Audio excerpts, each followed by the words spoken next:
président et de président ad interim de la Commission économique et financière et de la bonne gouvernance du Sénat. Une position qui m'a permis de valoriser davantage la fonction des sénateurs et d'améliorer l'image du Sénat en tant qu'institution de contrôle du gouvernement. En effet, c'est grâce à mon initiative parlementaire que le Sénat a organisé en 2021 l'une des plus importantes enquêtes parlementaires de la législature qui a permis de mettre en surface des graves dysfonctionnements des régimes financières et d'évaluer les manques à la du trésor public chiffrés à plus de 15 milliards de dollars américains aujourd'hui en recouvrement. Sur le plan législatif, ayant personnellement constaté que le niveau actuel élevait des vulnérabilités des ménages et des producteurs agricoles ruraux dans notre pays était lié non seulement à l'absence de politique de stratégie de développement adapté, mais aussi et surtout au problème de déficit structurel en matière de législation dans ce secteur, j'ai initié une importante proposition de loi, à savoir la loi cadre sur la stabilité et le développement des milieux ruraux en République démocratique du Congo. Une loi cadre qui a pour but de doter les pays d'un outil juridique de portée générale transversale, fixant un cadre d'orientation pour des réformes profondes en vue de créer des conditions de résilience, de stabilité et de développement des milieux ruraux en République démocratique du Congo. Si elle est votée par les deux chambres, cette proposition de loi qui a déjà été jugée recevable au niveau du Sénat pourra consacrer une véritable révolution en matière d'organisation des milieux ruraux en République démocratique du Congo et de prise en charge des questions de leur développement. Grâce à cette loi cadre, la mise en œuvre du programme de développement des 145 territoires sera d'autant plus aisée que ce programme s'appuiera sur un cadre juridique propice. Honorable président de l'Assemblée provinciale du Nord Kivu, honorable membre du bureau, honorable députés provinciaux, fort de cette expérience accumulée depuis 5 ans dans une institution où nombreux observateurs s'accordent à reconnaître le travail accompli et mon engagement à mieux faire encore, je souhaite poursuivre mon mandat et donc rester l'un de vos 4 représentants au Sénat de la République. À ceux qui acceptent de me soutenir et de renouveler ce mandat, je propose un partenariat qui aura pour fondement de servir notre province dans la redevabilité et qui aura également pour axe majeur la bataille pour la fin de la guerre, la paix et la stabilité de la province du Nord Kivu, dans un Congo uni, fort et prospère, la cohabitation pacifique des communautés et l'unité de la province, la résilience et la prospérité du Nord Kivu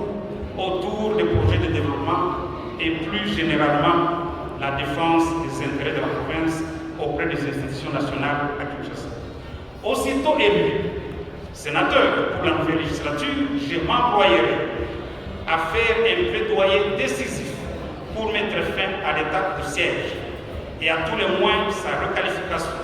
de manière à permettre notamment à l'Assemblée provinciale et aux organes délibérants du niveau inférieur de fonctionner normalement. Ceci fait d'ailleurs partie d'une proposition de sortie de crise que j'avais présentée au Sénat au cours de la séance plénière du 24 janvier 2022 et dont les recommandations fortement applaudies par les collègues sénateurs avaient été formellement transmises au gouvernement. Mais aussi, je me battrai pour l'amélioration des conditions sociales des députés provinciaux en plaidant pour la prise en charge de leurs émoluments par le biais d'une dotation spéciale, régulière et impérative au profit des provinces. En effet, il n'y a aucune raison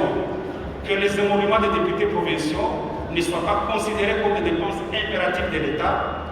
à l'instar des rémunérations des fonctionnaires de l'État ou des émoluments des députés nationaux et des sénateurs. Il s'agit d'une injustice à corriger. Aussi, je me battrai pour l'effectivité du fonds de péréquation. Si notre bataille durant la législature passée aura été de budgétiser ce fonds, nous devons obtenir cette fois-ci son effectivité pour le décaissement effectif de ressources budgétisées au profit de chaque province. Il en est de même du budget de fonctionnement. décaissement, résultat de la quantité de 40% revenant aux provinces, et du budget d'investissement au profit des provinces, dont les taux de décaissement restent jusqu'ici dérisoires. Il faut changer ce paradigme. Tout en poursuivant ces combats pour le meilleur avenir de notre province, je mettrai mon savoir-faire à profit pour faire aboutir notre proposition de loi sur la stabilité et le développement des milieux ruraux, sans négliger d'autres chantiers législatifs déjà envisagés, notamment en matière de protection de la main-d'œuvre nationale, qui est chaque jour traitée avec mépris par les soi-disant investisseurs étrangers, chinois, indiens, rwandais, consorts, mais aussi menacés par les travailleurs d'origine étrangère, sans oublier aussi un domaine très important à assainir, à savoir la moralisation de la vie publique et la promotion de l'éthique professionnelle de l'agent de l'État. Honorable président de l'Assemblée provinciale du Nord-Kivu, honorable membre du bureau, honorables députés provinciaux, comme vous l'aurez compris, j'ai l'ambition de demeurer un sénateur engagé pour la province du Nord-Kivu. Vous l'aurez compris, comme vous aurez compris,